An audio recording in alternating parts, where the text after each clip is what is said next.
الحمد للہ وکفی وسلام علی عبادہ الذین اصطفی. السلام علیکم ورحمۃ اللہ وبرکاتہ.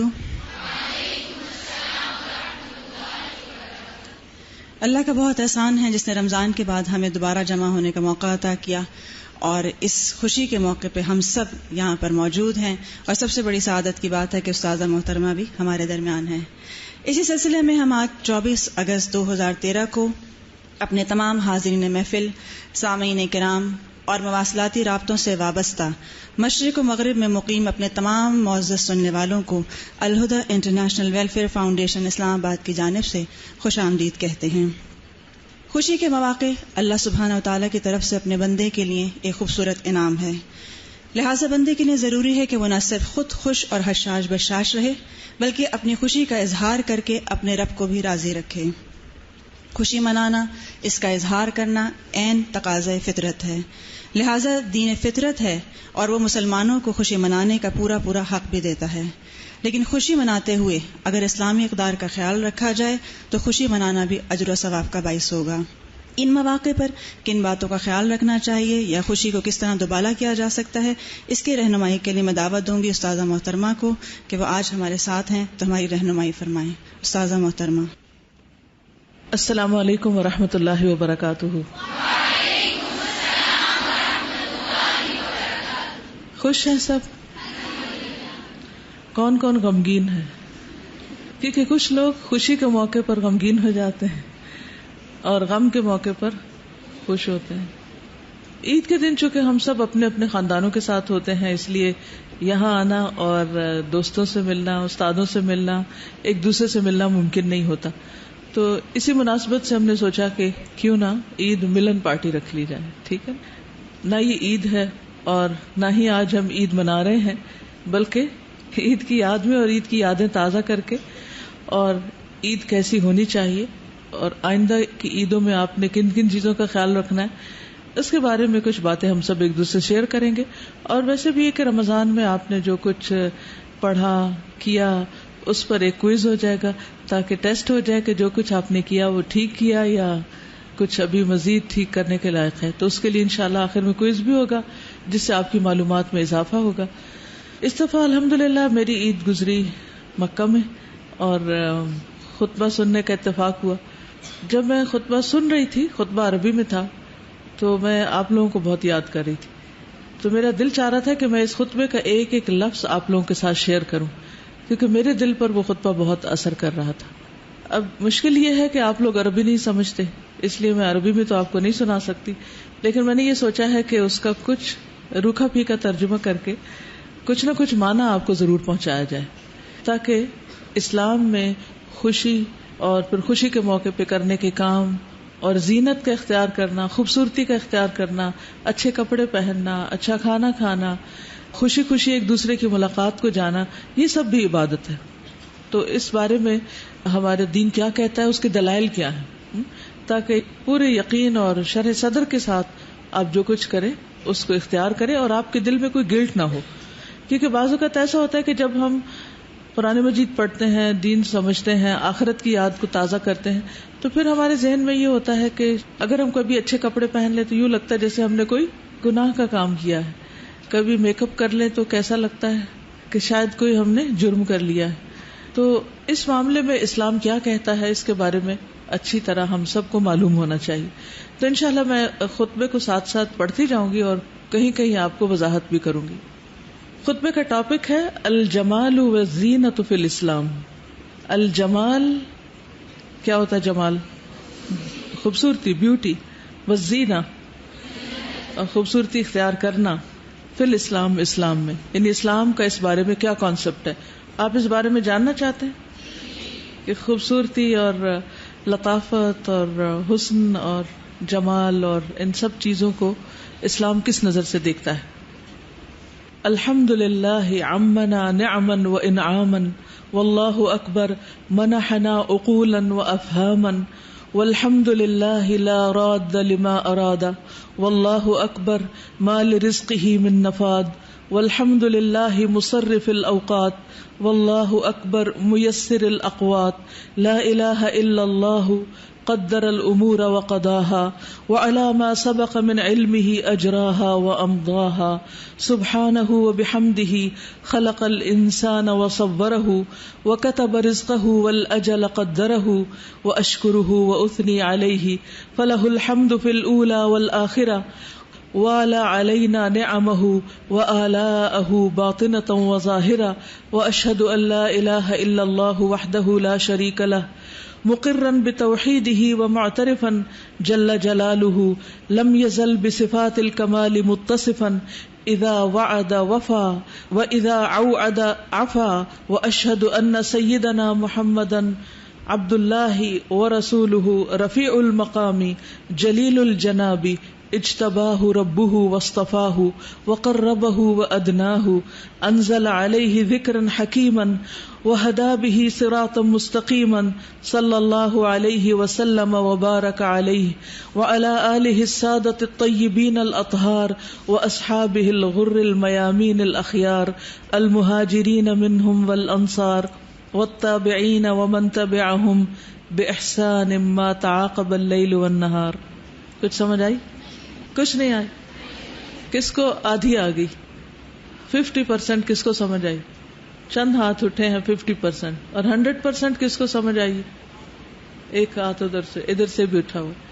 تو اس کا مطلب ہے کہ اگر آپ سب کو اللہ تعالیٰ حج عمرے پر لے جائے تو آپ تو کچھ نہیں سمجھیں گے. پھر کیا کریں گے؟ بس ایسے ہی چکر لگا کے آ جائیں گے وہاں. پھر مزہ تو نہیں آئے گا، پھر وہ حقیقی خوشی تو نہیں ہوگی. باقی سب چیزیں ایک طرف، خوبصورت سین اور مناظر اور جو رونقیں ہوتی ہیں وہاں اور جو روحانیت ہوتی ہے پورے ایٹماسفیئر میں، لیکن میں سمجھتی ہوں کہ 50% نہیں بلکہ میرے لیے تو 90% لطف اور روحانیت اس میں ہوتی ہے کہ کہا کیا جا رہا ہے، خطبے میں کیا کہا جا رہا ہے، قرآن مجید جب پڑھ کے سنایا جاتا ہے تو اس میں کیا کہا جا رہا ہے.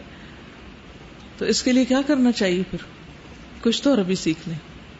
اور اس کے لیے اگر آپ قرآن مجید کا حق ادا کر دیں نا، اس کے ترجمے کو یاد کرنے کا، تو کوئی مشکل نہیں رہے گی. تو یہ معمولی نعمت نہیں ہے. مجھے جس چیز نے عربی سیکھنے پر مجبور کیا تھا، باہر سے کسی نے نہیں کیا، میرے اندر نے مجھے مجبور کیا. وہ یہ بات تھی کہ اللہ سبحانہ و تعالیٰ جس زبان میں بات کرتے ہیں ہم سے، اور رسول اللہ صلی اللہ علیہ وسلم نے جس زبان میں اپنے صحابہ سے بات کی، اور صحابہ جس زبان میں آپس میں ایک دوسرے سے بات کرتے تھے، اگر میں اس زبان کو نہیں سیکھتی، اگر مجھے نہیں معلوم، تو پھر میرا ان سے کیا تعلق ہے؟ کیونکہ زبان کی انڈرسٹینڈنگ ہے وہ دور کو بھی قریب لے آتی ہے، اور زبانوں کا اختلاف قریب کو بھی دور لے جاتا ہے. اگر آپ ایک دوسرے کی بات نہیں سمجھتے تو حقیقی محبت بھی نہیں ہوتی. اور ویسے بھی کمیونیکیشن کا دور ہے، تو آج کے دور میں کامیاب لوگ وہ ہوتے ہیں جو اچھی طرح کمیونیکیٹ کرنا جانتے ہیں. اور کوئی بھی ادارہ اس وقت کامیاب ہوتا ہے جب اس کی باہم کمیونیکیشن بہت ایفیشینٹ ہوتی ہے، بہت افیکٹو ہوتی. تو اگر ہماری کمیونیکیشن اللہ سبحانہ وتعالیٰ کے ساتھ اور اس کے رسول صلی اللہ علیہ وسلم کے ساتھ اور صحابہ کے ساتھ کس لیول پر ہے، کتنے نمبر دیں گے اپنے آپ کو؟ ہم آپ سے محبت کرتے ہیں نا، تو اس محبت کا صرف دعویٰ نہیں ہمیں کرنا بلکہ اس کا عملی ثبوت بھی دینی ہے. اور اس کے لیے ہمیں عربی زبان سیکھنے کی کوشش کرنی، اور اس کوشش میں سب سے پہلی کوشش کیا کرنی؟ قرآن کے ترجمے کو اچھی طرح پکا کرنا ہے. اور پھر قرآن مجید پڑھنے کے بعد جو لوگ حدیث کورس کر رہے ہیں وہ حدیث کے ایک ایک لفظ کا ترجمہ اچھی طرح یاد کر لیں. آپ سمجھیں گے کہ 50% تو آپ نے کام ویسے ہی کر لیا، بلکہ زیادہ. تو انشاءاللہ اس کے بعد پھر تھوڑا بہت بھی پڑھیں گے تو آپ کو سمجھ آنے لگے گی. اور پھر اس کے بعد آپ حج اور عمرے پر جائیں گے تو صحیح معنی میں پھر لطف اٹھا کر آئیں گے. ٹھیک ہے، چلیے میں ترجمہ کرتی ہوں. تمام تعریفیں اللہ کے لیے ہیں جس نے ہم سب کو نعمتوں اور انعام سے نوازا. اللہ سب سے بڑا ہے جس نے ہمیں عقل اور فہم عطا کیا. تمام تعریف اللہ کے لیے، وہ جس چیز کا ارادہ کر لے اسے کوئی ٹال نہیں سکتا. اللہ سب سے بڑا ہے. اب یہ جو اللہ اکبر وہ بیچ بیچ میں کہتے تھے، کیونکہ عید کے دن صبح صبح کیا کرتے ہیں؟ تکبیرات پڑھتے. تو خطبے کے بیچ میں بھی وہ بار بار اللہ اکبر کہتے ہیں، تو اس لیے ترجمے میں تو بات نہیں آتی. اس کا رزق ختم نہیں ہو سکتا. تمام تعریفیں اللہ کے لیے. الحمدللہ جو اوقات کا پھیرنے والا ہے. یعنی شعبان تھا، پھر رمضان آیا، اور اب عید کا موقع آ گیا. تو یہ سب تبدیلی کس نے کر دی؟ اللہ نے. اللہ سب سے بڑا ہے جو ہمیں کھانا کھلاتا ہے، غذا میسر کرتا ہے، اس کے سوا کوئی معبود نہیں. اس نے تمام کاموں کی تقدیر اور قضا مقرر کی اور اپنے ازلی علم کے مطابق انہیں جاری و ساری فرمایا. ہم اس کی حمد کے ساتھ پاکیزگی بیان کرتے ہیں کہ جس نے انسان کو پیدا کیا اور اس کی صورت بنائی، اس کا رزق لکھا، اس کی موت کا وقت مقرر کیا.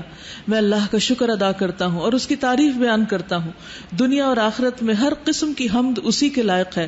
اس نے ہم پر پے در پے اپنی ظاہری اور باطنی نعمتوں اور بخششوں کی نوازش فرمائی.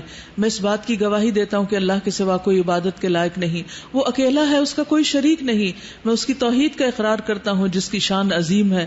وہ ہمیشہ سے صفات کمال کے ساتھ متصف ہے، یعنی اس کی جو بھی کوئی صفت ہے وہ کامل ہے. جب وعدہ کرتا ہے تو پورا کرتا ہے، جب دھمکی دیتا ہے تو معاف کر دیتا ہے. اور میں گواہی دیتا ہوں کہ ہمارے آقا اور نبی محمد صلی اللہ علیہ وسلم اللہ کے بندے اور اس کے رسول ہیں، بلند مقام اور عظیم پہلو کے مالک ہیں، جنہیں ان کے رب نے پسند اور منتخب فرمایا، انہیں اپنا قرب عطا کیا، ان پر پرحکمت ذکر نازل فرمایا، ان کے ذریعے صراط مستقیم کی ہدایت فرمائی. اللہ آپ پر رحمتیں اور برکتیں نازل فرمائے، اور آپ کی آل جو پاکیزہ اور مطہر سادات ہیں، اور آپ کے روشن روح اصحاب پر جو مبارک اور چنے ہوئے ہیں، ان میں سے مہاجرین پر، انصار پر، تابعین پر، ان پر جنہوں نے احسن طریقے سے ان کی پیروی کی، ان پر اس وقت تک رحمتیں نازل ہوتی رہیں جب تک دن اور رات کی گردش قائم و دائم ہے.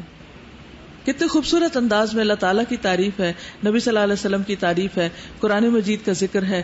پھر جن لوگوں نے دین کی مدد کی، مہاجرین اور انصار اور تابعین اور قیامت تک آنے والے ایسے تمام لوگوں پر سلامتی کی دعائیں. اللہ سب سے بڑا ہے، وہ عبادت کا سب سے زیادہ حقدار ہے. اللہ سب سے بڑا ہے اور وہ ذکر کا سب سے زیادہ حقدار ہے. اللہ سب سے بڑا ہے اور وہ شکر کا سب سے زیادہ حقدار ہے. اس طرح جب اللہ کی تعریف کی جاتی ہے تو کس طرح اللہ کی محبت دل میں آنے لگتی. آپ میں سے کس کس نے عید کی نماز پڑھی تھی؟ ماشاءاللہ. اور خطبہ بھی سنا تھا. خطبے کی کوئی بات یاد ہے کہ کس ٹاپک پہ خطبہ تھا؟ ہاں اوکے. یعنی اگر عید کی نماز پڑھ لی تو جمعہ نہ بھی پڑھے تو بھی ظہر پڑھی جا سکتی ہے. یہ تو ایک فقہی حکم ہے. اور فطرانے کے بارے میں اوکے، صلہ رحمی پہ تھا کہ رشتوں کو جوڑیں، کیونکہ عید کا دن حقوق العباد ادا کرنے کا دن ہوتا ہے. پورا رمضان آپ کیا کرتے ہیں؟ پورا رمضان آپ اللہ سبحانہ وتعالیٰ کی عبادت کرتے ہیں اور کافی حد تک میل ملاپ، سوشلائزنگ، ملنا جلنا چھوڑے ہوئے ہوتے ہیں. تو ایک پورے ماہ کا روزہ رکھ کے صرف کھانے پینے کا نہیں، میل ملاقات کا بھی، ایکسپٹ فار دوز جنہوں نے افطاریوں پر خوب موج منائی. اور باقی لوگ جو ہیں وہ ایک طرح سے اپنی اپنی عبادت پر فوکس کرتے ہیں. تو ایک مہینے کے بعد جب آپ اچھے کپڑے پہن کے اچھے گفٹ لے کر ایک دوسرے سے ملاقات کے لیے جاتے ہیں تو وہ بھی ایک بہت خوشی کا موقع ہوتا ہے. وہ عربی کا ایک قول ہے، زر غبن تزدد حبن. کیا مطلب ہے اس کا؟ زر کا مطلب ہے زیارت کرو، غبن کبھی کبھی غائب ہو کر، یعنی بیچ میں غائب ہو جایا کرو پھر آ کے ملاقات کیا کرو. اس سے کیا ہوگا؟ تزدد حبن، محبت میں اضافہ ہوگا. ٹھیک ہے. تو لٹرلی رمضان میں انسان کیا کرتا ہے؟ فون کالز بھی کم کر دیتے ہیں نا، فون کالز کم ہوتی ہیں اور ایک دوسرے کے گھر آنا جانا، دعوتیں، پارٹیاں، شادیاں، یہ سب کیا ہوتی ہیں؟ ہالٹ پہ آ جاتی ہیں.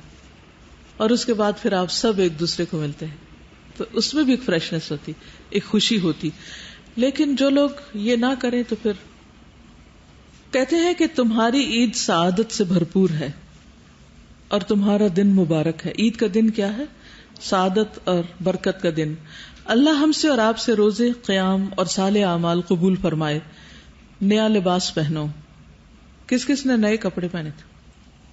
ماشاءاللہ. اس سنت پہ تو خوب عمل کیا. اللہ العزیز الحمید کا شکر بجا لاؤ. اس پہ کس نے عمل کیا؟ الحمدللہ. ایسی فرصت اور مسرت جو غافل نہ کر دے. خوشی مناؤ لیکن غافل نہ کر دے. ہم خوشی میں سب سے زیادہ کس کو یاد کرتے ہیں؟ جو خوشی کا موقع ہو تو جس سے ہم محبت کرتے ہیں اس کو زیادہ یاد کرتے ہیں. تو اگر ہم اللہ سبحانہ وتعالیٰ سے سب سے زیادہ محبت کرتے ہیں تو پھر عید کے دن بھی چاہے ہم لوگوں سے مل رہے ہوں، خوش ہو رہے ہوں، لیکن ہمارے دل ہی دل میں کس کی یاد رہنی چاہیے؟ اللہ تعالیٰ کی. اور ایسی رونق اور خوشی جو مغرور نہ بنا دے. یعنی اچھا لباس پہنو لیکن غرور اور تکبر نہیں. یہ عید اور زینت کا دن ہے، جس کی قدر و منزلت کو اللہ نے عظمت بخشی اور ہم پر ایسی نعمتوں کا فیضان کیا جو اس کے شکر کو واجب کرتی ہیں. ان وافر اور بے بہا نعمتوں پر اللہ کی حمد بجا لاؤ اور احکام اسلام پر استقامت دکھاؤ. کھاؤ اور پیو اور زینت اور جمال کو اپناؤ، لیکن کھاؤ پیو اچھے کپڑے پہنو، لیکن اللہ کو یاد رکھو. اللہ کی ناراضگی کے کام نہیں کرو، کیونکہ وہ لباس التقوی ذالک خیر، تقوی کا لباس سب سے بہتر ہے. اور رمضان نے کیا سکھایا؟ رمضان کے روزے تھے بھی کس لیے؟ تقوی کے لیے. عید کے ایام خوشی، مسرت، فرحت اور حسن جمال کے ایام ہیں. اللہ کی نعمتوں کا شکر ادا کرتے ہوئے انہیں دوام بخشیں. ایک مسلمان جیسے عبادت اور شکر کے ذریعے اپنے رب سے تعلق جوڑتا ہے، اسی محبت، فرما برداری، مہربانی اور مودت کے ذریعے اس کی مخلوق سے بھی تعلق جوڑتا ہے. اللہ سے تعلق کیسے جڑتا ہے؟ کس چیز سے؟ کس طریقے؟ عبادت سے، ذکر سے، شکر سے.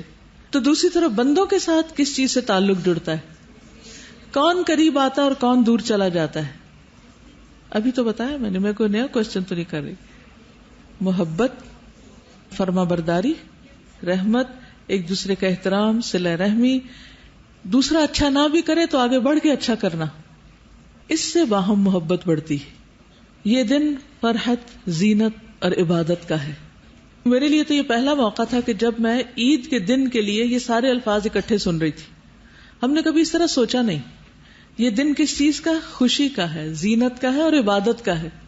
اسی لیے آغاز کس سے ہوتا ہے؟ تکبیرات سے، نماز سے. کبھی کوئی نماز آپ نے باجماعت اس وقت پڑھی جب عید کی نماز پڑھی جاتی.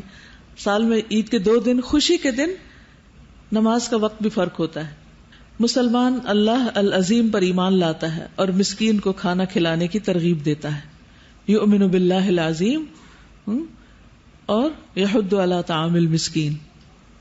کہتے ہیں کہ عید کے روز نافرمانیوں پر روتے ہوئے آنسو بہانا مطلوب نہیں، یعنی وہ رونے کا دن نہیں. نہ ہی پریشانیوں میں گھر کر چہرے پر غم کے آثار طاری کرنا مقصود ہے. عید غموں کو زندہ کرنے اور مصیبتوں اور آلام کی یاد تازہ کرنے کا دن نہیں. یہ تو زینت، احسان، رونق، حسن سلوک، باہم میل ملاقات اور تحائف کے تبادلے کا دن ہے. ہم عام طور پر عید کے دن کو کیسے ویلکم کرتے ہیں؟ کیا کہتے ہیں؟ سو بورنگ. اور کیا کہتے ہیں؟ سو کے سارے مہینے کی جو تھکان ہوتی ہے یا جو عبادت کی وجہ سے جو جسم کے اندر ایک انریسٹ آ جاتا ہے، وہ عید کے دن پورا کرتے ہیں. جی زیادہ کھا بھی لیتے ہیں، اس سے بھی پھر نیند اور سستی ہونے لگتی ہے. اور جی چاند رات ساری جاگ کے اور عید کا دن سو کے، یہ بھی ایک بہت بڑا ظلم ہے. رات کو اللہ نے سونے کے لیے بنایا، ہم اس کو جاگتے ہیں، اور دن جاگنے کے لیے اس کو ہم سوتے ہیں. تو فطرت کے خلاف چلتے ہیں. جی عید کے دن بعض لوگ قبرستان جاتے ہیں، بعض لوگ جو کوئی رشتہ دار فوت ہوتا ہے اس کے گھر جاتے ہیں تعزیت کے لیے. ٹھیک ہے، اس سے میل ملاقات کے لیے جائیں، اس کی بھی ہمت بندھائیں، لیکن وہ دن مرے ہوئے لوگوں پر رونے کا دن نہیں ہے. یہ صرف لوگوں کو مس کرنے کا دن نہیں ہے، بلکہ جو آپ کے آس پاس اللہ سبحانہ وتعالیٰ نے آپ کے عزیز، دوست، رشتہ دار، پیارے رکھے ہیں، ان سب کے ساتھ مل جل کر خوشی منانے کا دن ہے. اور اس خوشی کو منانا دراصل عبادت ہے، اور یہ خوشی اللہ کا شکر ادا کرنا ہے. قرآن مجید میں جہاں روزے کا ذکر آتا ہے نا، تو آخر میں آتا ہے لعلکم تشکرون، کہ اللہ نے جو تمہیں رمضان دیا اور اس کے بعد جو عید کا دن دیا، اب تم کیا کرو؟ شکر ادا کرو. اللہ اکبر. اللہ کی کبریائی کا ذکر اس وقت تک ہوتا ہے جب تک کریم اور منان ذات کی رحمتوں کا نزول ہوتا ہے. واللہ اکبر. اللہ کی کبریائی کا ذکر اس وقت تک ہوتا رہے جب تک ہمارے آقا سید الثقلین پر رحمتوں کی برکھا برستی ہے. ایک مسلمان اس وقت تک عید کی خوشیوں سے لطف اندوز نہیں ہو سکتا جب تک وہ اپنے جذبات اور احساسات میں رونق، جذبات میں خوشی، چہرے پر فرحت و مسرت محسوس نہ کرے. آپ سب تو نہیں خیر، لیکن کچھ لوگ ابھی بھی خوش نہیں ہو رہے، پریشان سے بیٹھے ہوئے ہیں. آدمی کے چہرے کے ظاہری تاثرات اس کے اندرونی جذبات کے عکاس ہوتے ہیں. جو شخص اپنے جسم اور نفس کی حالت کو نہیں بدل سکتا، وہ اپنے گرد و پیش میں بھی کوئی تبدیلی نہیں لا سکتا. اگر آپ اپنے آپ کو نہیں بدل سکتے تو آپ ماحول کو نہیں بدل سکتے. مثال کے طور پر عید کے دن اگر امی کا موڈ آف ہو جائے تو پھر کیا ہوتا ہے؟ وہ دن عید کا دن رہتا ہے؟ تو جب آپ امی بنے تو کیا کریں گی؟ میری نصیحت پلے باندھ لے کہ کسی بھی خوشی کے موقع پر آپ نے موڈ نہیں آف کرنا. ہوتا پتہ کیا ہے، جب ہم خوش ہوتے ہیں نا تو ایکسائٹیڈ ہو جاتے ہیں. ایکسائٹیڈ ہوتے ہیں تو ہم چاہتے ہیں کہ ہر چیز بس جلدی جلدی ہونے لگے اور بس ہر چیز ہماری مرضی کی ہونے لگے. ایسا تو دنیا میں ہوتا نہیں ہے. تو پھر کیا ہوتا ہے؟ پھر ہمارا موڈ آف ہو جاتا ہے. اکثر لوگ شادیوں کے موقع پر، کسی پارٹی میں، خوشی کے موقع پر ناراضگیاں کر لیتے ہیں اپنی امپورٹنس جتانے کے لیے. تو کیا اس سے کوئی بہت امپورٹنٹ ہو جاتا ہے؟ یہ کس قدر بڑا دھوکہ ہے. اور جو شخص صرف ایکسپیکٹ کرتا رہے کہ دوسرے ہی اس کو خوش کریں اور وہ کسی کو خوش نہ کرے تو ایسا شخص بھی خوش نہیں رہ سکتا. تو اس لیے اللہ سبحانہ وتعالیٰ کا شکر ادا کرنے کے لیے ہم نے کیا کرنا ہے؟ عید کے دن، آئندہ عید کے دن یاد رکھنا ہے. آپ لوگ آج ہاتھ پہ ہاتھ رکھ کے سن رہے ہیں اور تھوڑی دیر میں بلا نہ دیں، کیونکہ عید آنے میں ابھی 2 مہینے ہیں. ابھی آ رہی ہے نا بقرہ عید پہ. تو یہ باتیں اس دن کے لیے یاد رکھ لیں. ٹھیک ہے، کیا کیا کرنا ہے آپ کو. عید کے دن اہل اسلام کا یہ حق ہے کہ وہ رونق بخشنے والی گفتگو، یعنی مزے مزے کی باتیں اور انس پیدا کرنے والا کلام سنیں. ابن بطال کا کہنا ہے کہ اللہ تعالیٰ نے لوگوں کی فطرت میں یہ بات ڈالی ہے کہ وہ اچھی بات کو چاہتے اور اس سے مانوس ہوتے ہیں. جس طرح وہ خوبصورت منظر، صاف شفاف پانی دیکھ کر راحت اور مسرت محسوس کرتے ہیں، خواہ وہ پانی ان کی ملکیت نہ بھی ہو اور وہ پانی نہ بھی پی سکتے ہوں، پھر بھی دیکھ کر خوش ہو جاتے ہیں. کبھی آپ سی سائڈ گئے، کبھی کسی دریا پہ گئے؟ عام طور پر جب پکنک منانی ہوتی ہے تو کس جگہ کا انتخاب کیا جاتا ہے؟ جہاں پانی ہو، گرینری ہو، درخت ہو، سبزہ ہو. آپ میں سے عید کے دن کون کون سیر پر گیا تھا، یا عید سے اگلے دن کوئی پکنک منائی ہو یا کچھ؟ بس باقی لوگ نہیں گئے، گرمی تھی. کون کون مری گیا تھا؟ پھر کیوں اتنا رش تھا سڑکوں پر؟ آپ لوگ کہیں گئے ہی نہیں. رشتہ داروں سے بھی نہیں ملنے گئے؟ کون کون رشتہ داروں کو ملنے گیا تھا؟ ہاں پھر ٹھیک ہے، وہ آپ کی گلی میں رہتے ہوں گے نا. اوکے. تو اللہ سبحانہ تعالیٰ نے انسان کے دل کے اندر ایک طلب رکھی، ایک فطرت میں یہ بات رکھی ہے کہ وہ خوبصورتی کو دیکھ کر خوش ہوتا ہے. انسان کی یہ فطرت ہے کہ وہ اچھی ہیئت، وسیع جگہ، بارونق منظر دیکھ کر خوشی محسوس کرتا ہے. جب حقیقت یہ ہے تو زینت کے دن میں خوبصورتی اور زینت کے متعلق گفتگو کرنا عید کے دن کو خوشگوار بنانے اور رونق کے دن رونق بڑھانے میں حصہ ڈالنا ہے. اللہ اکبر، ہمارا رب حمد کا سب سے زیادہ حقدار ہے. اللہ اکبر، ہمارا رب ان سب سے زیادہ سخی ہے جن سے مانگا جاتا ہے. اللہ اکبر، ہمارا رب دینے والوں میں سب سے زیادہ وسعت والا ہے. اللہ اکبر، اللہ کی کبریائی اس وقت تک بیان ہوتی رہے جب بھی درود پڑھنے والے صاحب حوض کوثر پر درود بھیجیں. عید کے دن ہم کسی رشتہ دار کے گھر تو نہیں جا سکے، لیکن ہمیں ایک بہت اچھی اپرچونٹی ملی اور سعادت ملی کہ ہم امام حرم شیخ سدیس کے گھر گئے اور وہ ان کی فیملی ڈے تھا، تو ہم ان کی فیملی سے ملے. تو یاسمین آپ کو بتائیں گی کہ انہوں نے ان کے گھر میں خوشی کا کیسا منظر دیکھا، وہ لوگ عید کیسے منا رہے تھے. السلام علیکم ورحمۃ اللہ وبرکاتہ. بسم اللہ الرحمن الرحیم. الحمدللہ یہ عید بہت اسپیشل تھی اس لحاظ سے کہ اللہ تعالیٰ نے یہ موقع دیا اور اس عید پہ بہت سے نیک لوگوں کا ساتھ ملا اور ان میں قاری سدیس کے گھر جانے کا اتفاق ہوا اور ڈاکٹر ذاکر نائک بھی ہمارے ہمراہ تھے اور ان کی فیملی، بیوی اور بچے بھی. تو it was a very very unique occasion. اور جب ہم قاری سدیس کے گھر گئے تو وہ گھر مکہ سے ذرا باہر ہے، مے بی 40 to 50 کلومیٹرز، اور وہاں جا کے ٹوپوگرافی بالکل چینج ہو جاتی ہے. پہاڑ وغیرہ بڑے لو تھے اور بہت ڈفرینٹ تھے، اور انہوں نے لگتا تھا کہ گویا وہ علاقہ اپنی فیملی کے ساتھ آباد کیا ہوا تھا. اس میں جو چیز استاذہ نے سب سے پہلے پوائنٹ آؤٹ کی وہ تھا کہ انہوں نے بہت بڑا مدرسہ بنایا ہوا تھا، خواتین کا بھی حفظ کا تھا اور مردوں کے لیے بھی. اور پھر استاذہ نے پوائنٹ آؤٹ کیا کہ انہوں نے ایک پبلک لائبریری بنائی ہوئی تھی. تو بہت اچھا لگا کہ نیک لوگ خیر اور برکت کو لوگوں تک کس طرح پہنچاتے ہیں. اور پھر گھر جو تھا تو ایسے تھا کہ مردان خانہ جیسے ہوتا تھا پہلے زمانے میں، ابھی بھی وہاں رواج ہے کہ مردوں کا الگ تھا گھر اور ان کا جو اپنا لیونگ گھر تھا وہ الگ تھا. مردوں کی تو لائنوں کی لائنیں اور ہجوم تھا جو قاری سدیس اوپنلی ہر ایک سے ہاتھ ملاتے ہیں تو ہم لوگ تو مردوں والی سائڈ پہ نیچرلی نہیں جا سکے، لیکن مردوں نے بتایا کہ وہ ہر ایک کے ساتھ ہاتھ ملا رہے تھے، اور قاری شریم بھی وہاں تھے، اور اس سفر میں قاری صہیب جو ہیں لاہور کے وہ بھی ہمارے ساتھ تھے. تو مرد ادھر چلے گئے اور ہم لوگ استاذہ کے ساتھ عورتوں کے سیکشن میں آگے. گھر میں داخل ہوئے تو جو سب سے چیز ہمیں اچھی لگی وہ ان کا کھلا گیٹ تھا. جیسے لگتا تھا کہ باہر سے وہ کہہ رہے ہیں یو آر ویلکم، دروازے کھلے ہیں آپ آ جائیں. لٹرلی یہ فیلنگ تھی.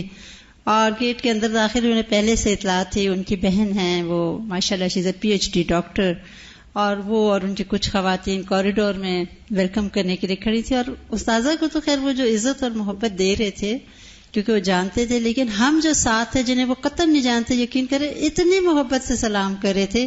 میں نے فرسٹ ٹائم فیل کیا کہ السلام علیکم، مطلب جینوئنلی جیسے کوئی دعا دیتا ہے، جیسے پتہ نہیں کب سے جانتے ہیں. جی، اور اتنی دل اور محبت سے جیسے وہ سلام تھا، اور اہلاً و سہلاً. اور پتہ نہیں کچھ اور عربی میں کہتے تھے، استاذہ کو تو سمجھ آ جائے، لیکن معزز مہمانوں کا انہوں نے ایک اتنا بڑا بورڈ لگا کے ڈرائنگ روم کے اوپر لگایا ہوا تھا، ایھا الضیوف الکرام، اے معزز مہمان. بالکل.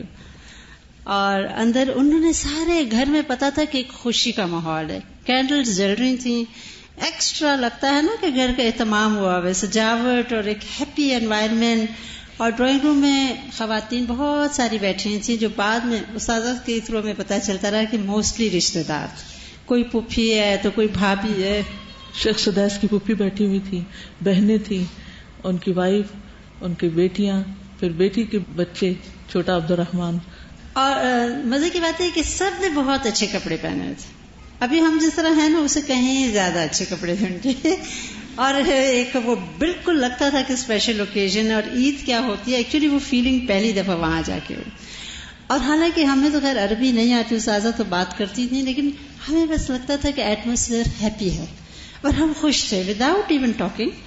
اور پھر وہ جو خاطر مدارت شروع ہوئی، اتنے بڑے ٹریز میں کبھی چاکلیٹس آ رہی ہیں، کبھی وہ ہوم میڈ کلچے ٹائپ بسکٹس، اور ان کی کانسٹنٹ میٹس پھر رہی تھی جو وہ قہوہ، جو ان کا عربک جس کو گاوا بولتے ہیں، چھوٹے چھوٹے کپس ہوتے ہیں، اور وہ اتنے انداز سے بھرتے تھے، نہ وہ ایک قطرہ باہر کرتا تھا، نہ انہوں نے ہمارے پر اسپل کیا. اور آپ ختم کرتے جائیں وہ ایسے آ کے فوراً اینڈ میں منت کرنی پڑتی ہے پلیز آپ اور نہ دیں ہمیں. مطلب really they were very very welcoming.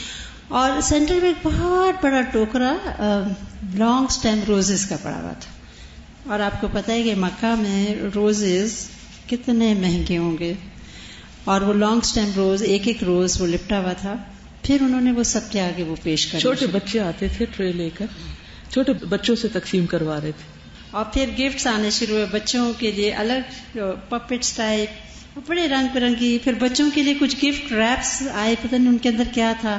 پھر ایسے بڑی چمکیلی چمکیلی ڈبیاں آئیں، ان کے اندر ٹافیز، چاکلیٹس، کہ آپ اٹھاتے جائیں. پھر کسی نے ہمیں بتایا کہ یہ سب لوگ، ہر رشتہ دار اپنی اپنی طرف سے لاتا ہے اور کچھ نہ کچھ وہ کنٹریبیوٹ کرتے ہیں.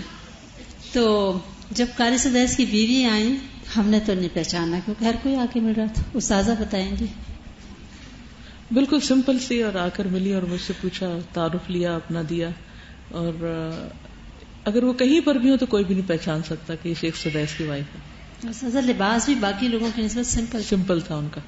اور بڑی ہمبلی آ کے کہا کہ ام عبد الرحمان کا شاید، ایسے اپنے بچے کے نام سے انٹروڈیوس کرا. آئی تھنک ام عبدالعزیز. ام عبدالعزیز. ان کی بیٹیوں کے نام سمیہ، آمنہ، امیمہ، نصیبہ، ملیکہ، یہ شیخ سدیس کی بیٹیوں کے نام تھے.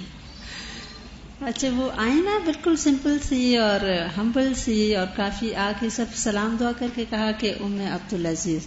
ہم نے کہا ٹھیک ہے.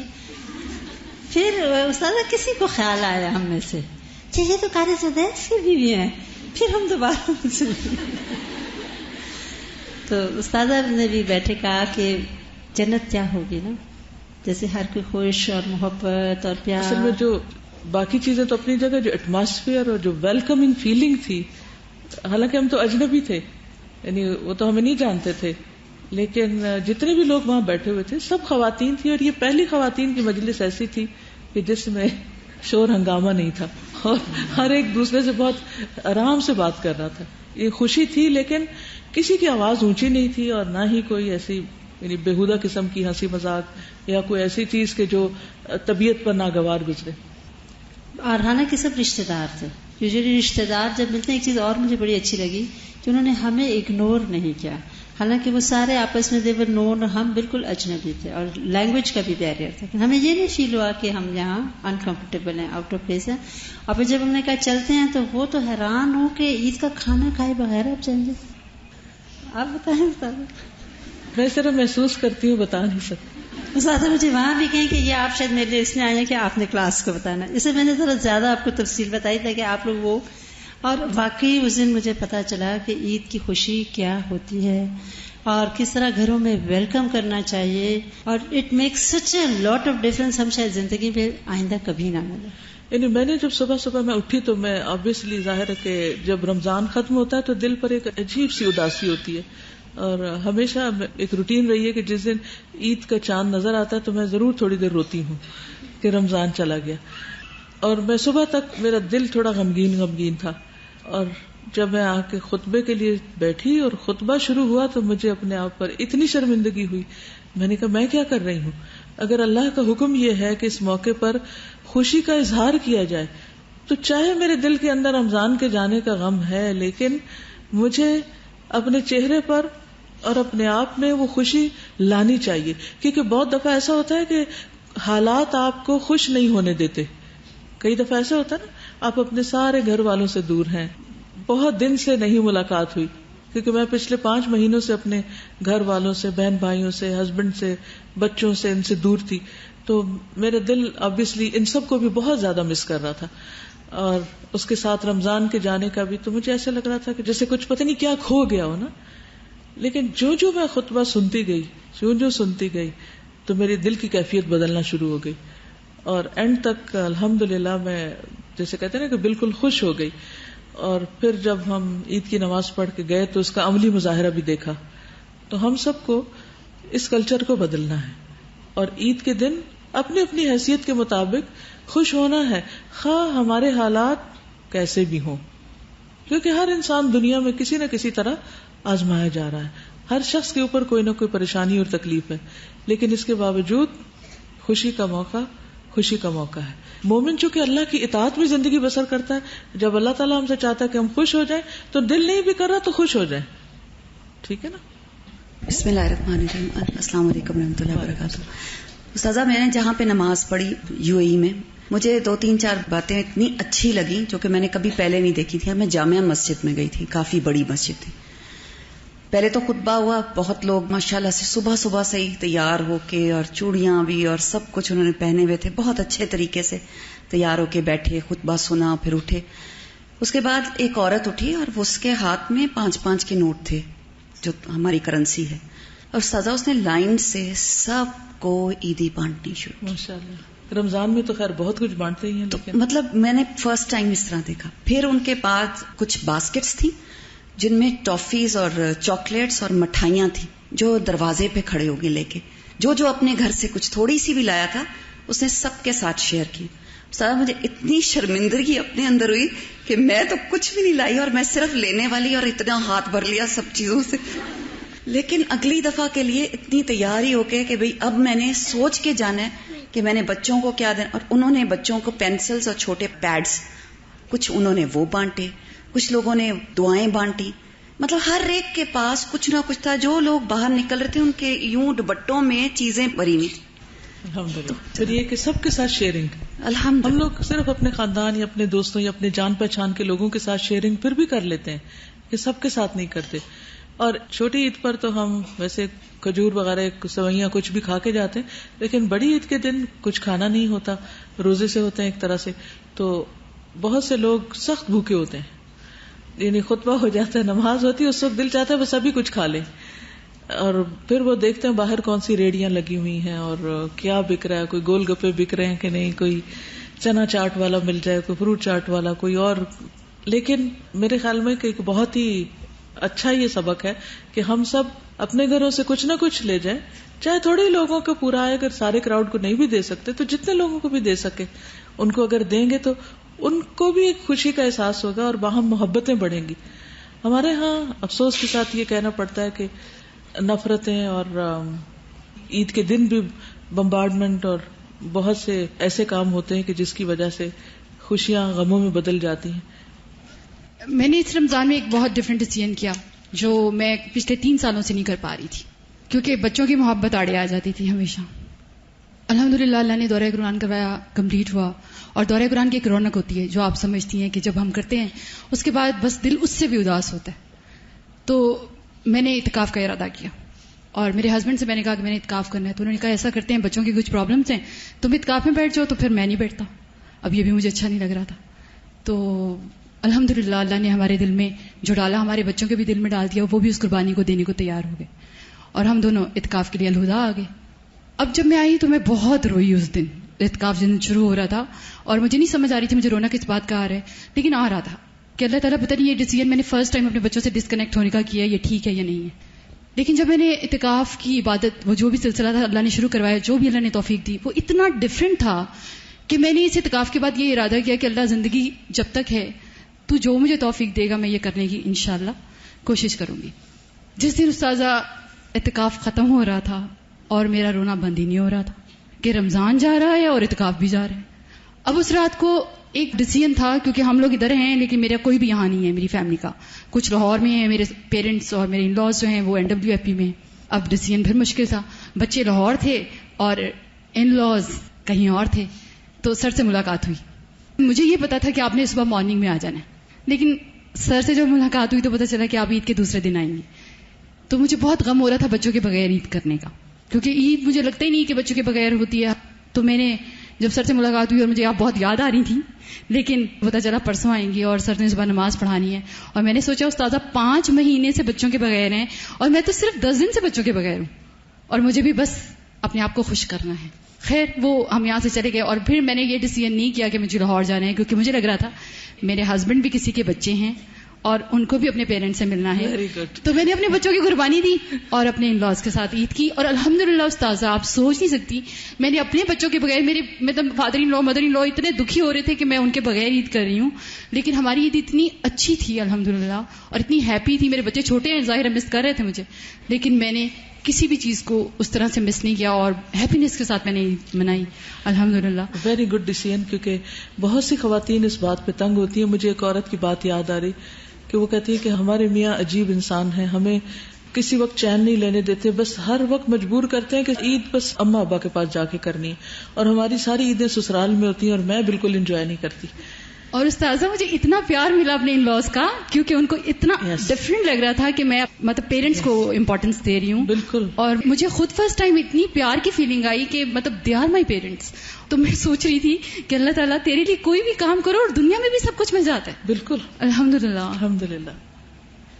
کہتے ہیں کہ اے مسلمانوں، اللہ تعالیٰ نے لوگوں کی فطرت میں یہ بات ڈالی ہے کہ انہیں حسن و جمال کا احساس، اس سے محبت اور اس کی طرف رغبت ہوتی ہے. زینت اور زینت سے مزین ہونے کی محبت، اس سے انس ہوتا ہے. ہر عمدہ اور لطیف چیز سے تعلق مناسب رنگوں اور موضوع مناظر کے ساتھ دلی لگاؤ ہوتا ہے. دلوں میں بھی زینت اور خوبصورتی ہو اور دوسروں کی خاطر بھی زینت اور خوبصورتی ہو، یعنی اپنے دل کے اندر بھی لیکن دوسروں کے لیے بھی اچھا بن کے رہیں. انسان جسم اور روح سے مرکب ہے. زندہ جسم جو کھاتا پیتا، کام کرتا، مشقت اٹھاتا ہے، خوشحالی اور تھکاوٹ سے دوچار ہوتا ہے، اور روح جو مانوی چیزوں، حسن و جمال اور زینت اور رونق کا ذائقہ چکھتی ہے. یعنی بعض اوقات جسم کو تو ہم بہت کچھ دیتے رہتے ہیں لیکن روح کی خوشی کا سامان نہیں کرتے. حسن و جمال اور زینت جس سے نفوس مسرت حاصل کرتے ہیں، آنکھیں ٹھنڈی ہوتی ہیں، ذوق لذت اٹھاتے ہیں. اللہ تعالیٰ نے حسن و جمال اور زینت میں رضا، سعادت اور رونق کو بدیت فرمایا ہے. جمیل اور خوبصورت وہ شخص ہوتا ہے جو ہر سو زندگی کی لہر اور حرارت کا فیض بہاتا ہے. جہاں اترتا ہے وہاں حسن اور رونق سے جگمگاتا ہے. دیکھیے یہ جملہ آپ نے سنا. خوبصورت شخص کون ہوتا ہے؟ جو جہاں اترتا ہے یعنی جہاں جاتا ہے وہاں حسن اور رونق سے جگمگاتا ہے، یعنی دوسروں کو بھی خوش کرتا ہے. جس شخص کو حسن و جمال سے لطف اندوز ہونے کا ملکہ عطا ہوتا ہے اس سے فراخ دلی، مسکراہٹ، ٹھہراؤ، سکون، نظم و نسق ایجاد اور بھرپور توجہ اور استحکام عطا کیا جاتا ہے. یہاں تک کہ لوگوں کا کہنا ہے کہ آدمی کو جس قدر لطافت اور رفت عطا کی جاتی ہے اسی قدر اس میں حسن و جمال اور حسن و جمال کا شعور بڑھ جاتا ہے اور اتنا ہی وہ زینت سے لطف اندوز ہوتا ہے. اللہ اکبر. اللہ کی تعظیم اور کبریائی کہ وہ حسن و جمال میں منفرد اور اکیلا ہے. یعنی اللہ سبحانہ و تعالی خوبصورت ہے، ان اللہ جمیل، اور اس جیسا حسن کسی کے پاس بھی نہیں، کوئی اس کی مثال ہے ہی نہیں. پھر وہ کہتے ہیں اے میرے دوستو، معاشر الاحبہ، اے میرے پیارو، حسن و جمال اور زینت لوگوں کے اندر رکھ دی گئی ہے، فطرت اور شریعت اس پر متفق ہیں. حسن و جمال اور زینت شریعت کے مقاصد کا حصہ ہیں جس کے ذریعے اللہ تعالیٰ اپنے بندوں پر احسان جتلاتا ہے. اللہ تعالیٰ خوبصورت اور جمیل کی طرف سے جو نعمت اور احسان ہوا ہے وہ اس بات تک محدود نہیں کہ وہ حاجات اور ضروریات جیسے کھانا پینا، سواری، لباس کا تقاضا پورا کرے، بلکہ اللہ نے اپنی مہربانی سے زینت اور جمال کو منفعت اور استفادہ کا ساتھی قرار دیا ہے. اللہ تعالیٰ فرماتے ہیں سورۃ النحل آیت 5-8، وَالْأَنْعَامَ خَلَقَهَا لَكُمْ فِيهَا دِفْءٌ وَمَنَافِعُ وَمِنْهَا تَأْكُلُونَ وَلَكُمْ فِيهَا جَمَالٌ حِينَ تُرِيحُونَ وَحِينَ تَسْرَحُونَ وَتَحْمِلُ أَثْقَالَكُمْ إِلَى بَلَدٍ لَمْ تَكُونُوا بَالِغِيهِ إِلَّا بِشِقِّ الْأَنفُسِ إِنَّ رَبَّكُمْ لَرَءُوفٌ رَحِيمٌ وَالْخَيْلَ وَالْبِغَالَ وَالْحَمِيرَ لِتَرْكَبُوهَا وَزِينَةً وَيَخْلُقُ مَا لَا تَعْلَمُونَ. ہم لترکبوہا کو تو جانتے ہیں لیکن زینت اس میں اس کو بھول جاتے ہیں. اور چھپائے اس نے انہیں پیدا کیا، تمہارے لیے ان میں گرمی حاصل کرنے کا سامان اور بہت سے فائدے ہیں، انہی سے تم کھاتے ہو، اور تمہارے لیے ان میں ایک جمال ہے، یعنی فائدوں کے علاوہ خوبصورتی بھی ہے. جب تم شام کو چرا کر لاتے ہو اور جب صبح چرانے کو لے جاتے ہو اور وہ تمہارے بوجھ اس شہر تک اٹھا لے جاتے ہیں جس میں تم کبھی پہنچنے والے نہ تھے مگر جانوں کی مشقت کے ساتھ، بے شک تمہارا رب یقیناً بہت نرمی کرنے والا، نہایت رحم فرمانے والا ہے. گھوڑے اور خچر اور گدھے تاکہ تم ان پر سوار ہو، اور زینت کے لیے بھی، یعنی اللہ نے ان جانوروں میں بھی خوبصورتی رکھی ہے. اور وہ پیدا کرے گا جو تم نہیں جانتے، یعنی تمہاری گاڑیاں، اور پھر گاڑیوں کا بھی اپنا ایک حسن، اور اس کے بعد میں جو کچھ پیدا ہونے والا ہے، جو بننے والا ہے. تو یہاں اللہ تعالیٰ نے ایک طرف انسان کے کھانے پینے کا بھی انتظام ان میں رکھا، جانوروں میں سواری کا، دودھ کا، اور اس کے ساتھ ساتھ انہیں خوبصورتی بھی دی.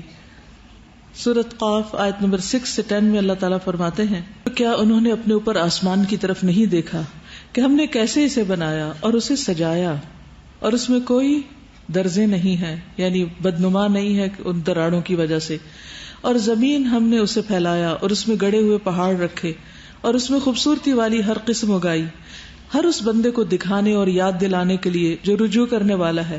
اور ہم نے آسمان سے ایک بہت بابرکت پانی اتارا، یعنی بارش کے اترنے میں بھی خوبصورتی ہے، اور ہم نے اس کے ساتھ باغات اور کاٹی جانے والی کھیتی کے دانے اگائے اور کھجوروں کے درخت لمبے لمبے جن کے تہ برتہ خوشے ہیں، یعنی ان کے اندر الگ ایک خوبصورتی. پھر رات کے وقت آسمان کی خوبصورتی کیا ہے، ہم نے بھی اس کی نقل کی ہوئی ہے نا، اپنے اپنے کپڑوں کے اوپر ستارے لگا لیتے ہیں جی، ابایوں پہ بھی وہ لمٹ سے بڑھ جاتے ہیں. پھر وَلَقَدْ جَعَلْنَا فِي السَّمَاءِ بُرُوجًا وَزَيَّنَّاهَا لِلنَّاظِرِينَ، ہم نے آسمان میں کئی برج بنائے اور اسے دیکھنے والوں کے لیے مزین کر دیا. پھر اسی طرح باغوں کی بات کی کہ کس طرح ہم نے ذات بہجت بارونق باغات اگائے. پھر اللہ سبحانہ وتعالیٰ انسانوں کی شکل و صورت کی بات کرتے ہیں. پھر اسی طرح زمین کو قرار بنایا، آسمان کو چھت بنایا. وَصَوَّرَكُمْ فَأَحْسَنَ صُوَرَكُمْ، تمہیں کتنی اچھی شکل و صورت عطا کی. فَتَبَارَكَ اللَّهُ أَحْسَنُ الْخَالِقِينَ. پھر اسی طرح جنت میں کیا کیا خوبصورتی اور حسن اللہ سبحانہ وتعالیٰ نے رکھا. پھر پھلوں کے اندر مختلف رنگ اور ان کی مختلف شکلیں اور ان کے خوشبو اور ان کے ذائقے. پھر یہ بات مجھے بہت اچھی لگی تھی کہ انسان کو اللہ تعالیٰ نے جتنی بھی حصے دی ہیں، سینسز جو دی ہیں، ان سب کو ذریعہ بنایا خوبصورتی سے لطف اٹھانے کا. مثلا آنکھوں سے کب خوشی حاصل ہوتی ہے؟ جب ہم خوش کن منظر دیکھتے ہیں. کانوں سے جب ہم خوش کن باتیں سنتے ہیں. اسی طرح زبان کو کب مزہ آتا ہے؟ جب ہم مزے مزے کے کھانے کھاتے ہیں. اور اسی طرح ہاتھوں کو، یا جو ہماری سینس کرنے کی جو حص ہے، اس کو بھی نرم و ملائم چیز دیکھیں یا اور اسی طرح کی. تو اللہ سبحانہ وتعالیٰ نے یہ ساری حصے کیوں بنائی ہیں؟ ان کے اندر حصی ذوق بھی رکھا ہے، یعنی باہر خوبصورتی رکھی اور پھر ہمارے اندر صلاحیت رکھی کہ ہم اس خوبصورتی سے لطف اندوز ہو سکیں. ابن القیم کہتے ہیں اللہ تعالیٰ حسن و جمال کو پسند کرتا ہے، اسی لیے اس نے اپنے بندوں پر لباس اور زینت کو اتارا جو اس کے ظاہری جسم کو حسن بخشتا ہے، اور تقویٰ جو اس کے باطن کو مزین کرتا ہے. یعنی صرف ظاہر کو خوبصورت نہیں بنانا، پھر ساتھ اعتدال کیا ہے کہ اندر بھی خوبصورت ہو. اور پھر اللہ تعالیٰ نے لباس کی خوبصورتی کی بات کی کہ اے آدم کی اولاد، ہم نے تم پر لباس اتارا جو تمہاری شرمگاہوں کو چھپاتا ہے اور زینت بھی ہے، اور تقویٰ کا لباس وہ سب سے بہتر ہے، یہ اللہ کی نشانیوں میں سے ہے تاکہ وہ نصیحت حاصل کریں. پھر اسی طرح جانوروں کے چرانے میں اور ان تمام چیزوں میں جو اللہ سبحانہ وتعالیٰ نے خوبصورتی رکھی ہے وہ خاص طور پر. پھر لباس کے اوپر مزید وہ بات کرتے ہیں کہ اچھا لباس پہننا جو ہے یہ بھی اللہ سبحانہ وتعالیٰ کا شکر ادا کرنا ہے، اور کتنی مختلف طریقوں سے انسان لباس جو ہے وہ بناتا ہے، مختلف طرح کے ریشوں سے. پھر اسی طرح یہ ہے کہ نبی صلی اللہ علیہ وسلم کے حسن کا انہوں نے خاص طور پر ذکر کیا کہ اللہ کے رسول صلی اللہ علیہ وسلم کتنے حسین تھے، کتنے خوبصورت تھے. حدیث میں آتا ہے کہ ایسے حسین تھے گویا کہ چاندی سے آپ کا بدن مبارک ڈھالا گیا ہو، یعنی بہت ہی حسین. پھر اسی طرح ایک اور جگہ پر آتا ہے، برا بن عازب کہتے ہیں میں نے نبی صلی اللہ علیہ وسلم کو سرخ دھاری دار چادر میں دیکھا، میں نے آپ سے زیادہ حسین چیز کبھی کوئی نہیں دیکھی، یعنی اللہ کے رسول صلی اللہ علیہ وسلم ہے. انس کہتے ہیں میں نے کبھی کوئی امبر، کستوری، کوئی ایسی چیز نہیں سونگھی جس کی خوشبو رسول اللہ صلی اللہ علیہ وسلم سے زیادہ عمدہ اور پاکیزہ ہو. میں نے کبھی کوئی ریشم یا حریر نہیں چھوا جس کا لمس حضور صلی اللہ علیہ وسلم سے زیادہ نرم اور ملائم ہو. آپ صلی اللہ علیہ وسلم اپنے سر اور بالوں کو تیل لگاتے، داڑھی کو کنگھی کرتے. پھر اسی طرح اکثر پانی لگا کر اپنی داڑھی میں کنگھی کرتے تھے، یعنی تاکہ بال جو ہے وہ اپنی جگہ پر آ جائیں. پھر اسی طرح ایک اور روایت، ایک شخص آپ کے پاس آیا جس کے داڑھی کے بال پراگندہ تھے، آپ نے اپنے ہاتھ سے اشارہ کیا یہاں سے چلے جاؤ، یعنی وہ داخل ہوا آپ کی مجلس میں اور وہ بکھرے بالوں والا تھا، عجیب بھولیے والا. آپ نے اشارہ کیا جاؤ یہاں سے. تو آپ کی مراد کیا تھی کہ بالوں کو ٹھیک کر کے آؤ. تو اس نے بال درست کیے واپس آیا. آپ نے فرمایا کیا یہ اس سے بہتر نہیں کہ تم میں سے کوئی اس حال میں آئے کہ اس کے بال بکھرے ہوئے گویا کہ وہ شیطان ہے. یعنی اس نے اپنی شکل شیطان کی طرح بنائی ہوئی ہے، ہولناک قسم کی. آپ صلی اللہ علیہ وسلم نے ایک ایسے شخص کو دیکھا جو گرد و غبار سے اٹا ہوا تھا، اس کے بال بکھرے ہوئے تھے. آپ نے فرمایا کیا اسے اتنا بھی میسر نہیں جس سے یہ اپنے بالوں کو شائستہ بنا لے، یعنی اپنے بال ٹھیک کر لے. ابو الاحوص کہتے ہیں کہ نبی صلی اللہ علیہ وسلم نے مجھے دیکھا، میں نے چیتھڑے یعنی بوسیدہ سا لباس پہنا ہوا تھا. آپ نے فرمایا کیا تمہارے پاس مال ہے؟ میں نے کہا جی ہاں. آپ نے فرمایا کس قسم کا مال؟ کہا اللہ کا دیا ہوا سب کچھ ہے، اونٹ ہے، بکریاں ہیں. آپ نے فرمایا پھر تم پر اللہ کی نعمت کا اظہار بھی ہونا چاہیے، یعنی پھر نظر بھی آنا چاہیے، اگر اللہ نے تمہیں دیا ہے تو پھر اسے استعمال بھی کرو. پھر اسی طرح یہ ہے کہ بعض لوگ لباس پہن کر تکبر کا شکار ہو جاتے ہیں، اس سے منع کیا گیا. ایک شخص نے کہا انسان کا دل چاہتا ہے اس کا جوتا اچھا ہو، کپڑا اچھا ہو، وہ خوبصورت لگے، تو کیا یہ بات تکبر میں آتی ہے؟ تو آپ نے فرمایا نہیں، تکبر تو حق کا انکار کرنا ہے. عمر بن خطاب کہتے ہیں آدمی کا وقار اس کے صاف ستھرے لباس میں ہے، یعنی انسان باوقار نظر آتا ہے. ابن مسعود نماز پڑھنے کے لیے عمدہ خوشبو اور صاف ستھرے کپڑے پہنتے تھے. ابن عباس خارجی فرقے کے لوگوں کے ساتھ مناظرہ کرنے کے لیے گئے تو انہوں نے یمن کے بنے ہوئے ہلوں میں سے ایک بہترین لباس تنصیب کیا. جب ان کے پاس گئے تو انہوں نے کہا مرحبا، اور کہا ابن عباس یہ کیسا لباس پہنا ہوا ہے؟ تو انہوں نے فرمایا کیا تم میرے لباس میں نقص نکالتے؟ تمہیں یہ میرا جبہ جو ہے یہ تمہیں برا لگ رہا ہے، حالانکہ میں نے رسول اللہ صلی اللہ علیہ وسلم کو بہترین لباس پہنے ہوئے دیکھا ہے. امام احمد کے اصحاب میں سے میمونی کہتے ہیں کہ میں نے کسی شخص کو نہیں دیکھا جو امام احمد بن حنبل سے بڑھ کر لباس کو صاف ستھرا رکھتا ہو، جو مونچھیں، سر کے بال اور بقیہ تمام بدن کو سنوارنے میں اپنے آپ کا ان سب سے بڑھ کر خیال رکھتا ہو، یعنی اپنے آپ کا ہر لحاظ سے خیال رکھتے تھے اور سفید اور صاف کپڑے پہنتے تھے. پھر اسی طرح رسول اللہ صلی اللہ علیہ وسلم اپنے سفر اور حضر میں اپنے لیے کنگھی، مسواک اور کینچی اور تیل اور خوشبو وغیرہ ساتھ رکھا کرتے تھے. مسلمان جب ایک دوسرے کی ملاقات کے لیے جاتے تو زیب و زینت اختیار کرتے، یعنی خاص طور پر دوسروں سے ملاقات کے لیے اچھا لباس پہننا چاہیے، کیونکہ محنت مشقت کرتے وقت انسان کا لباس جو ہے وہ بعض اوقات بدبودار ہو جاتا ہے. کچن میں کام کر رہے ہو تو کھانے کی خوشبو اس میں آ جاتی ہے، تو ایسی صورت میں ملاقات کے لیے انسان کو تیار ہو جانا چاہیے. تو خوبصورتی کیا ہے؟ لباس میں بھی خوبصورتی ہو اور اس کے ساتھ ساتھ گفتگو میں بھی ہو، آداب اور مینرز میں بھی ہو، معاملے میں بھی ہو. یعنی خوبصورتی صرف خوبصورت لباس پہننے سے نہیں آتی، بلکہ گفتگو میں، بول چال میں، چال ڈھال میں، اٹھنے بیٹھنے میں، معاملہ فہمی میں، ایک دوسرے کے ساتھ تعلق رکھنے میں، ان تمام چیزوں میں آتی. تو اس لیے ہمیں اس پر اللہ سبحانہ وتعالیٰ کا شکر ادا کرنا چاہیے کہ اس نے ہماری کسی کوشش کے بغیر ہمیں ایسا دین عطا کیا کہ جس نے ہمیں خوبصورت بننا بھی سکھایا اور زینت اختیار کرنا سکھایا. اس کے برعکس دوسرے ادیان میں کیا ہے کہ آپ کیا بن جائیں اگر اللہ کے قریب ہونا چاہتے ہیں تو راہب بن جائیں, جوگی بن جائیں, تارک الدنیا بن جائیں. لیکن ہمارا دین کیا چاہتا ہے کہ ہم بیلنس اختیار کریں, اللہ کی عبادت میں زاہد اور عابد بھی ہوں, اور اس کے ساتھ ساتھ جب خوشی کا موقع آئے تو خوشی کا اظہار بھی کریں, اور اس پر کسی قسم کا گلٹ اور شرمندگی نہیں ہونی چاہیے. یہ تھا آخر میں خلاصہ, کیونکہ ساری باتیں کرنے کا وقت نہیں, وقت کافی ہو چکا ہے. اگر آپ چاہیں تو میں آپ کو کوئکلی کچھ تصویریں دکھا دیتی ہوں خانہ کعبہ کی, اور وہاں پر کیا کیا دیکھا تھا کہ آپ کو تھوڑا سا آئیڈیا ہو جائے. یہ کچھ تصویریں ہیں مکہ کی. آپ کو معلوم ہے کہ اس وقت حرم کی ایکسٹینشن ہو رہی ہے, اور پورا ایک حصہ وہ سامنے کا جو ہے دوبارہ تعمیر کیا جا رہا ہے. یہ کلاک ٹاور ہے, تو یہ کلاک کی تصویر ہے, خود لی گئی ہے. اس کا پچھلا حصہ کلاک ٹاور سے حرم مکی. یہ ایک بہت اچھا پوسٹر مجھے کہیں نظر آیا تھا. انہوں نے ایک طرف مسواک کی تصویر بنائی ہے اور دوسری طرف سگریٹ کی. کہتے ہیں کہ مسواک جو ہے مطہرۃ للفم ومرضی للرحمن, رحمان کا پسندیدہ اور منہ کو پاک صاف کرنے والا ہے, اور سگریٹ مکرہۃ للفم ومغضب للرحمن, منہ کو ناپسندیدہ کرتی ہے اور رحمان کو ناراض کرتی. ایہما تختار, تمہیں کون سا لینا ہے. یہ حرم کے آس پاس جو کبوتر بیٹھے ہوتے ہیں نا, ان کو لوگ ہر وقت دانہ ڈالتے رہتے ہیں. پھر ہم مکہ کے باہر کے علاقے میں, تھوڑا ڈیزرٹ کا علاقہ ہے, وہاں پر اونٹوں کو دیکھنے کے لیے گئے تھے. آپ دیکھ رہے ہیں کتنے مختلف قسم کے اونٹ ہیں. یہ آپ دیکھ, اونٹ کا بچہ دودھ پی رہا ہے اپنی امی کا, اور دیکھیے گردن کیسے جا رہی. اور یہ آدمی, میں اس کے پاس کھڑی ہو کر دودھ نکالتے ہوئے دیکھ رہی. بہت چھوٹے تھن ہوتے ہیں اونٹنی کے, جب دودھ نکالتے ہیں تو اتنی زیادہ جھاگ اوپر آ جاتی ہے, پھر وہ اس کو چھانتا ہے, اس کے باوجود جھاگ نیچے چلی جاتی, اور اتنا لذیذ ہوتا ہے پینے میں, پھر بالکل فریش. دن کے 2 بجے تھے تقریباً جب ہم نے یہ خریدا. پھر اس طرح لفافوں میں ڈال کے دیتے. یہ جیسے ظہر اور عصر کی نماز کے بعد لوگ جب نکلتے ہیں حرم سے, اس وقت کی تصویر ہے. یہ ایکسٹینشن والی سائڈ ہے جہاں پورا پہاڑ کاٹ دیا گیا وہاں سے. یہ رات کے وقت کی تصویر ہے.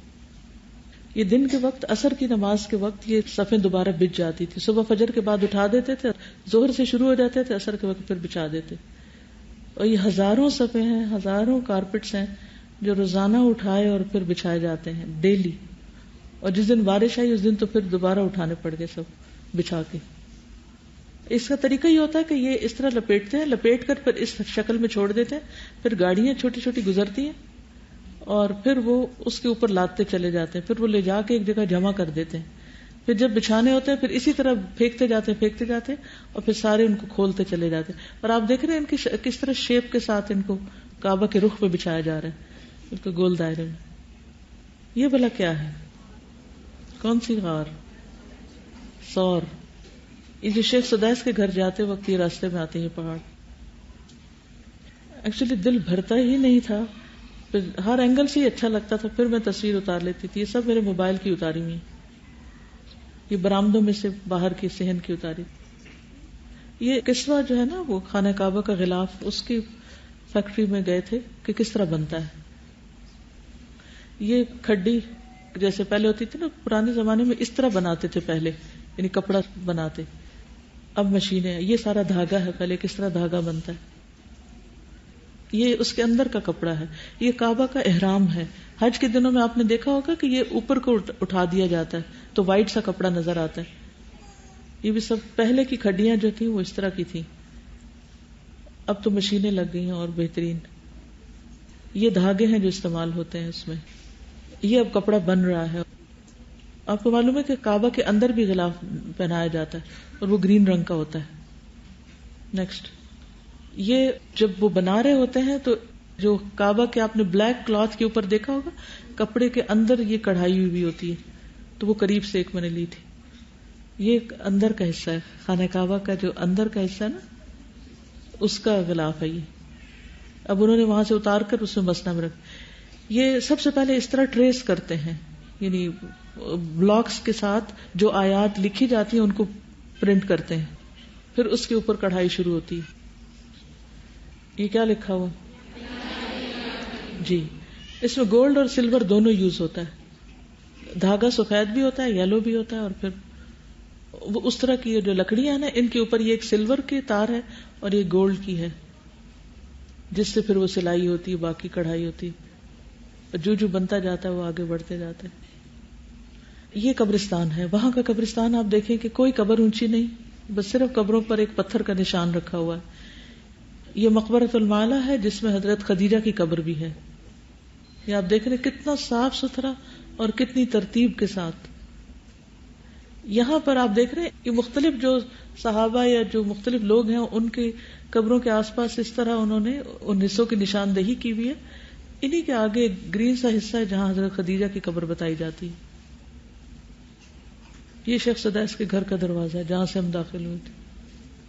آگے کا میں نے اندر کا کچھ نہیں لیا کیونکہ کسی کے بھی گھر کی پرائیویسی ہوتی ہے اور بغیر اجازت تصویر لینا ایک بہت بڑی بد اخلاقی ہوتی اور اسلامی لحاظ سے بھی جائز نہیں کہ بغیر کسی کی اجازت اور اطلاع کے ان کے اندر کی کوئی تصویر اتاری جائے. یہ ان کے گھر کی دوسری طرف ہے جہاں سے مرد حضرات جا رہے تھے، تو گاڑی سے میں نے ایسے لی تھی تھوڑی سی. یہ مکہ میں چونکہ چاروں طرف پہاڑ ہیں تو کسی بھی رستے کی طرف نکلنا ہو تو بیچ میں ٹنلز آتے ہیں. طواف وداع ہم نے برج پر کیا تھا تو اس کے اوپر سے ہم نے کچھ تصویریں لی تھی. یہ آزان دینے کی جگہ بھی تھی اس میں سے ایک. یہ سب اب گرا دیا گیا، نئی کرینز کے ساتھ ساری ایکسٹینشن تعمیر ہو رہی ہے. یہ اس وقت طواف وداع کے بعد جب ہم نکل رہے تھے تو بعض لوگ مسجد میں اسی طرح سو جاتے ہیں تو لوگ سوئے ہوئے تھے. یہ بھی ٹنلز آپ دیکھ رہے ہیں کہ اندر جاتے وقت اوپر.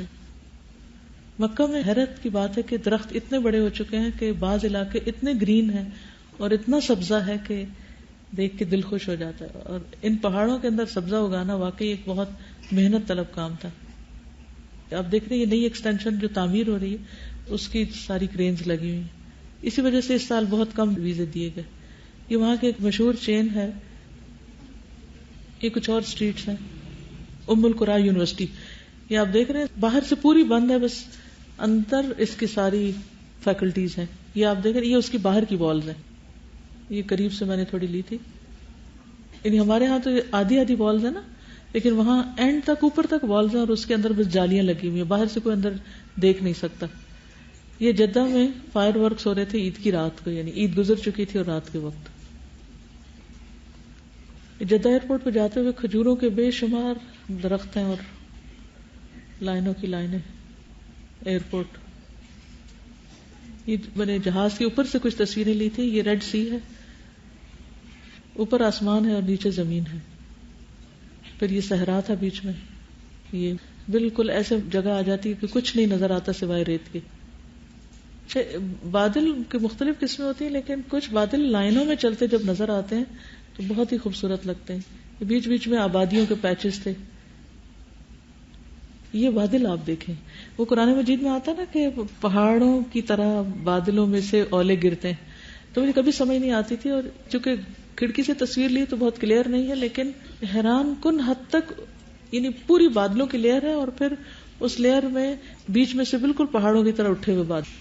نیکسٹ یہ بھی بادل، یہ آپ دیکھ رہے ہیں یہ بادل ہی دور سے. یہ پہچانتی ہیں کیا؟ اسلام آباد اور پنڈی. میں ڈھونڈنے کی کوشش کر رہی تھی کہ الہدا کہاں ہے. چلیے ختم بس. سبحانک اللہم و بحمدک اشہد ان لا الہ الا انت استغفرک و اتوب الیک.